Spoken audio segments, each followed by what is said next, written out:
Welcome to Your Personal Power Pod, a podcast about aligning yourself with the life you want.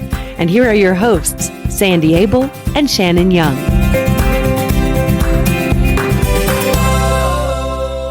Good morning, Shannon. How are you today? Good morning, Sandy. I am freezing my tuchus off. Oh, I'm so sorry. We have no furnace. It died. It always seems to die on a Thursday or Friday, and then we have to wait the weekend. And now it's a holiday day, and we're running space heaters. Nobody works on a holiday. Yeah. Nobody works except us. But other than that, I'm well. How are you? Oh, good. I'm fine. Thank you. I'm so sorry you're freezing your tuchus. That's not fun. Oh, I just needed to vent. Okay. Good job. Thank you. So, shall we talk about our topic for today? Let's. You're the one who suggested it, and I think it's a great idea. So some of our best topics, in my mind anyway, are the ones that result from things that we notice in our own life. And I started noticing that I have this terrible habit that is continuing to this day, by the way, that when somebody I know has a death in their circle, I immediately respond by reaching out to them on Facebook or sending them a text, and then I go buy a card. Like that day. And then that card sits on my dining room table indefinitely. Wow. And I Interesting. don't send it. And sometimes it's because I knew the person and I'm still processing. And other times it's because I simply don't know what to say. Wow. And that's what we're talking about today, is what to say when you don't know what to say. Yes. And there are all kinds of situations where you just might be speechless. Real common one is what you just shared about if somebody's had a terrible loss or a trauma or something, other than, gee, I'm sorry, which sounds really inadequate, you kind of get stuck. And other times when I don't know what to say, if somebody says something mean or cruel or insulting, really? Did you just say that? For what reason was that? And I don't know how to come back with that.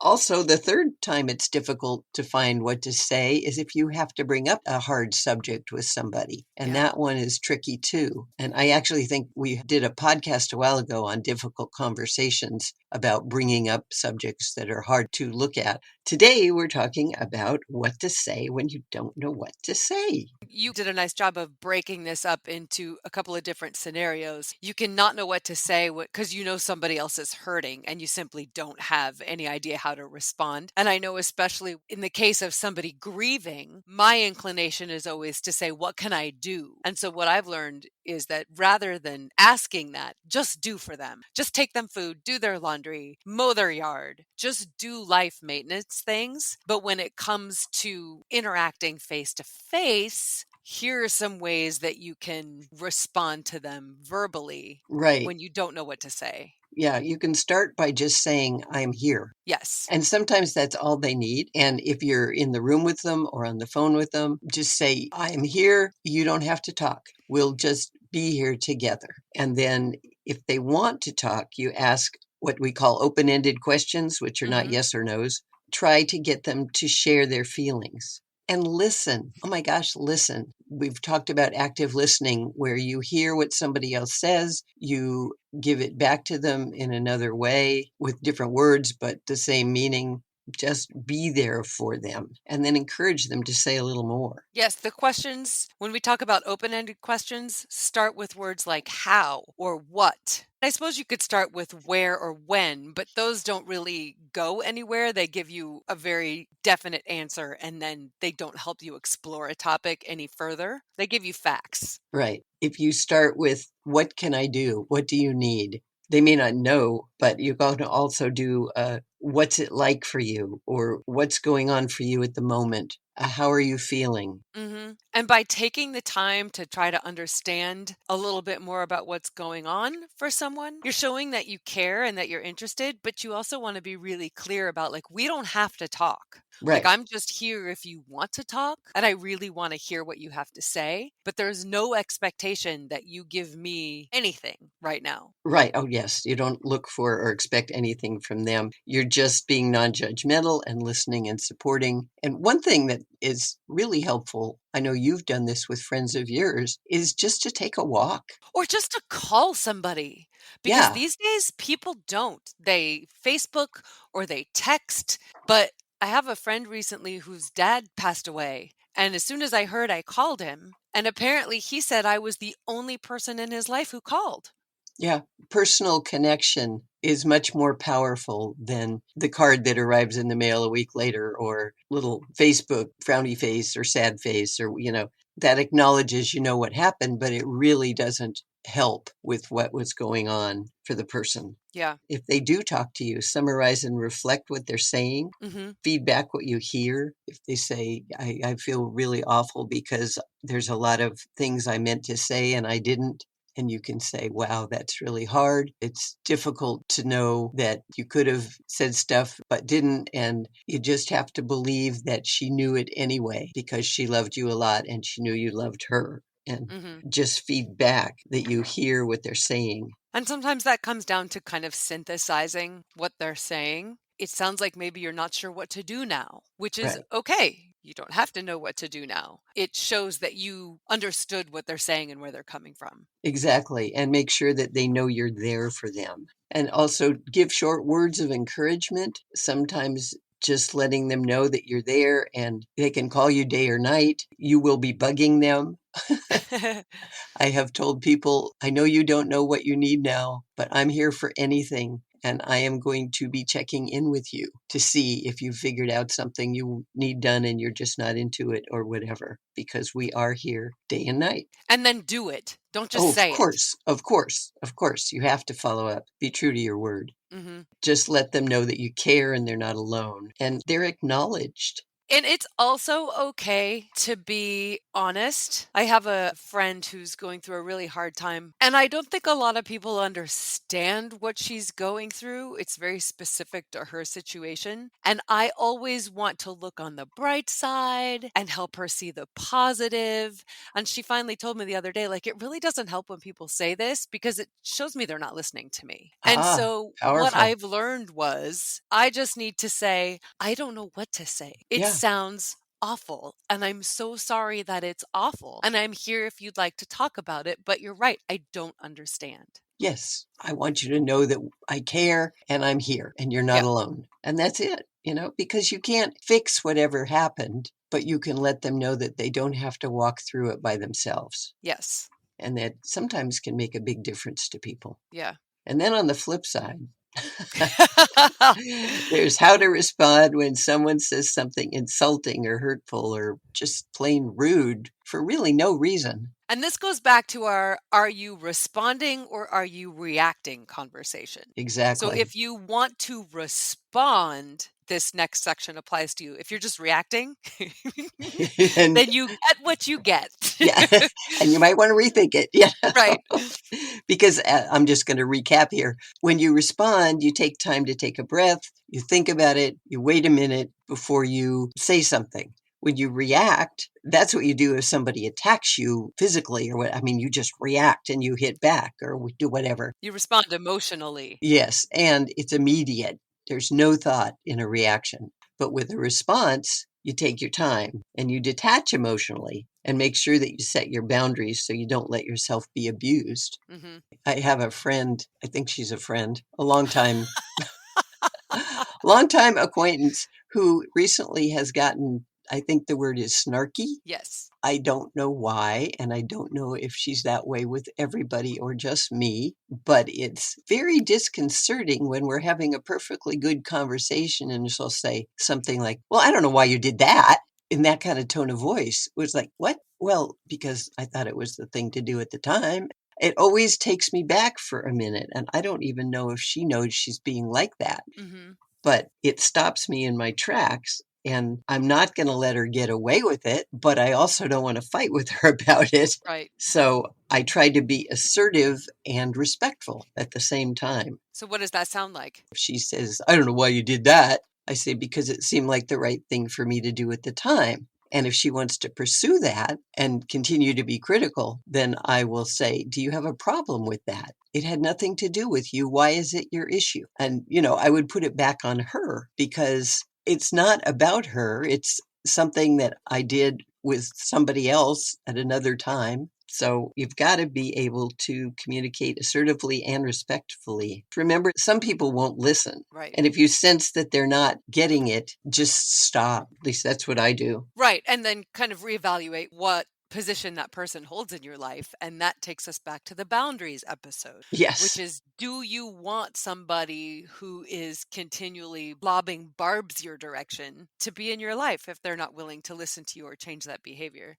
I think it's really important to note when you say, I just kind of put it back on her, the tone of voice is of huge importance here. Because if you say it in an unemotional way, which is because that's what felt right to me, why are you taking issue with that? Yes. Versus, because that's what felt right to me, why are you taking issue with that? Exactly. They're very different. Yeah, tone of voice makes a big difference. That nonverbal stuff, nonverbal communication is really powerful. Somebody says something and you suddenly cross your arms in front of you and glare at them, then make your comeback in an aggressive tone, you're going to have a fight on your hands. Yeah. But if you sit, pay attention where your arms are, don't do that boundary thing with crossing in front of you, continue to keep your face relatively calm, neutral, good word. Speak in I statements. I feel attacked when. Yes. Or I do what works for me. Thank you very much. Yeah.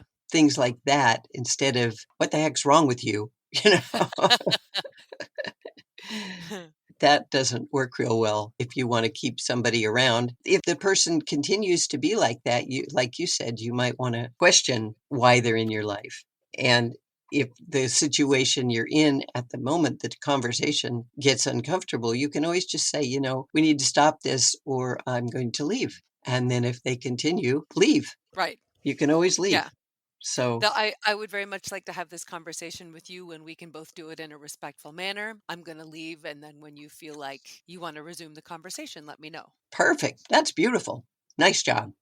So much easier to do now than when nobody's doing it to you, yes. when nobody's being awful. Yeah. Yes, but it is important to remember how to respond if somebody is being hurtful. And you also need to determine if they meant to be hurtful Yes. or if they're just coming from some other place. Maybe they're having a terrible day and they just can't be gentle and kind right now. And so you also have to be aware of where they're coming from. And if it happens a lot, like in the case with your friend who may or may not know she's even doing it, I mean, she continues to show an interest in having the friendship. There must be some fondness there. So if you decide to sit down and have the conversation with her and just bring it up out of the blue, what does that look like? Well, then you start with the goal in mind, which is to clarify what is going on with your relationship and what do you want to get out of this conversation. And then try to understand the other person's perspective. You start with I statements and say, I'm not sure if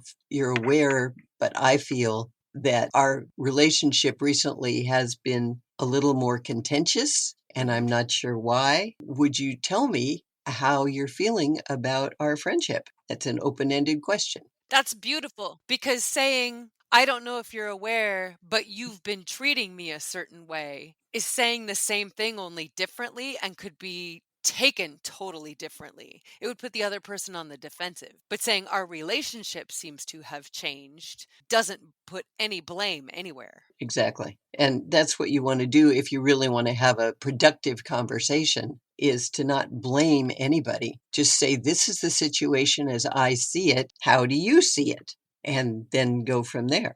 And then clarify what you're hearing.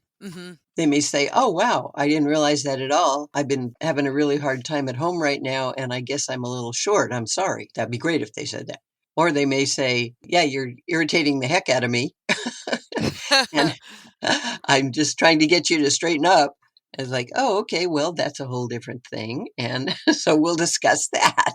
And it's important to choose the right time and place. You know, this is not a conversation you want to have at work. This is not a conversation you want to have in front of other people. It's also like, my inclination is always to sit down and have a one-on-one, and that never goes well. I find that the conversations that are most productive tend to come when like we're doing something together and then you just bring it up sort of offhand. Like if I need to chat with my husband about something, sometimes I'll do it while we're driving somewhere so we don't have to sit and have intense eye conversation or eye Contact. contact.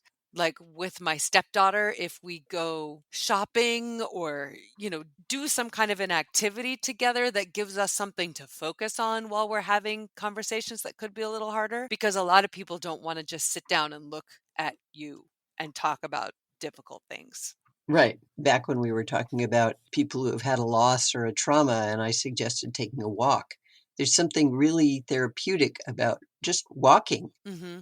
outdoors together. You don't have to be looking at each other, but you're doing an activity together. And it's very powerful to do that. And it's Mm-hmm. a lot of great conversations happen while you're just walking. And stay focused. It can be easy to get sidetracked. It can be easy to bring in other issues, and then you wind up fighting about the kitchen sink.